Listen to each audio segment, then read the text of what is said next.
কোটা সংস্কার আন্দোলনকারীদের সঙ্গে ছাত্রলীগ ও পুলিশের দফায় দফায় সংঘর্ষে এখনো পর্যন্ত ৬ জন নিহত ও প্রায় শতাধিক আহত হয়েছে।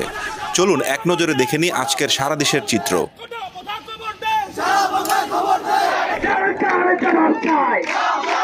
সকাল থেকেই রাজধানী ঢাকার বাড্ডা, নতুন বাজার, সায়েন্স ল্যাব, মহাখালী সহ নানা এলাকায় বিভিন্ন বিশ্ববিদ্যালয় কলেজের শিক্ষার্থীরা রাস্তা, রেলপথ অবরোধ করে।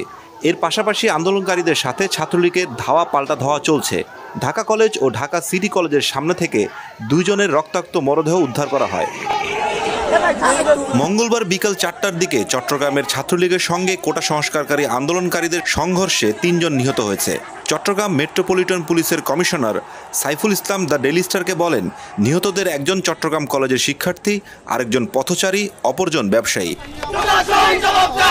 রংপুরে পুলিশের সঙ্গে সংঘর্ষে নিহত হয়েছে বেগম রোকেয়া বিশ্ববিদ্যালয়ের এক শিক্ষার্থী।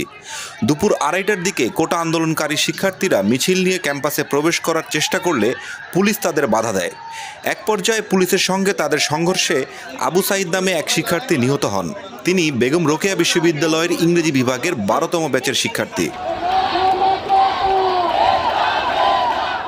কোটা সংস্কারের দাবিতে বিভিন্ন শিক্ষা প্রতিষ্ঠানের শিক্ষার্থীরা বরিশালের কেন্দ্রীয় বাস টার্মিনাল এলাকায় অবরোধ করে বিক্ষোভ করেছেন। সকাল 11টা থেকে তাদের এই অবরোধের ফলে ঢাকা বরিশাল মহাসড়কে দূরপাল্লা এবং অভ্যন্তরীণ সব রুটের যান চলাচল বন্ধ হয়ে যায়। আন্দোলনকারী শিক্ষার্থীরা ঢাকা মহাসড়কের নতুল্লাবাদ এলাকায় পুলিশ বক্সে অতর্কিত হামলা চালালে কয়েকজন পুলিশ আহত হন। বর্তমানে থমথমে পরিস্থিতি স্বাভাবিক রাখতে সেখানে অসংখ্য পুলিশ মোতায়েন করা হয়েছে।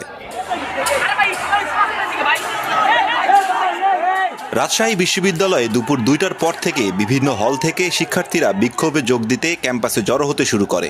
শিক্ষার্থীদের ঠেকাতে 2:30টার দিকে ছাত্রলীগের নেতাকর্মীরা বিভিন্ন হলের গেটে তালা দেয়।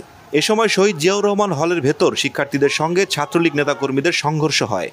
এক পর্যায়ে বিভিন্ন হল থেকে শিক্ষার্থীরা তালা ভেঙে লাঠি নিয়ে বের হয়ে বিক্ষোভ শুরু করে।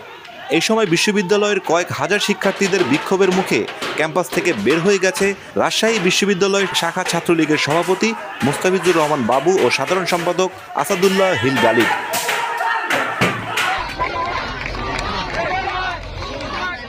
বগুড়ায় ঢাকা রংপুর মহাসড়কে অবরোধ করেছে শিক্ষার্থীরা। দুপুর 1টায় পলিটেকনিক্যাল ইনস্টিটিউটের শিক্ষার্থীরা বিক্ষোভ মিছিল বের করলে শাহ সুলতান কলেজ শাখার ছাত্রলীগের নেতাকর্মীরা হামলা চালায়। হামলায় আহত পলিটেকনিক্যাল ইনস্টিটিউটের 2 জন শিক্ষার্থীকে হাসপাতালে ভর্তি করা হয়েছে। টাঙ্গাইলে কোটা সংস্কার আন্দোলনকারীদের মিছিলে ছাত্রলীগ হামলায় একজন আহত হয়েছে।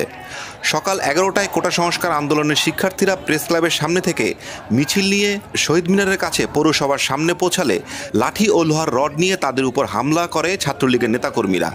এ সময় মিছিলটি ছত্রভঙ্গ হয়ে গেলে এক শিক্ষার্থীকে লোহার রড দিয়ে পিটিয়ে গুরুতর আহত করা হয়। আশেপাশে পুলিশের সতর্ক অবস্থান থাকলেও এই ঘটনায় পুলিশকে কোনো ব্যবস্থা নিতে দেখা যায়নি। সাভারে জাহাঙ্গীরনগর বিশ্ববিদ্যালয়ের সামনে কয়েক হাজার শিক্ষার্থী ঢাকা আরিচা মহাসড়ক অবরোধ করে।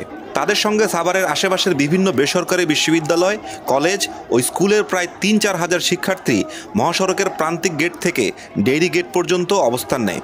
এ সময় আশেপাশে পুলিশের উপস্থিতি দেখা যায়নি। সিলেট সুনামগঞ্জ মহাসড়কে অবরোধ করে বিক্ষোভ করেছে কোটা সংস্কার আন্দোলনকারী সাধারণ শিক্ষার্থীরা। বিকাল 5টা থেকে এ অবরোধ শুরু হয়। ঘটনাস্থলে নিরাপত্তা নিশ্চিত করতে পুলিশ মোতায়েন করা হয়েছে। এছাড়াও মানিকগঞ্জ, বান্দরবন, গাজীপুর, কুমিল্লা, নারায়ণগঞ্জ সহ অন্যান্য জেলাগুলোতেও কোটা সংস্কার আন্দোলনকারীদের সাথে ছাত্রলীগ ও পুলিশের মুখোমুখি অবস্থানের খবর পাওয়া গেছে।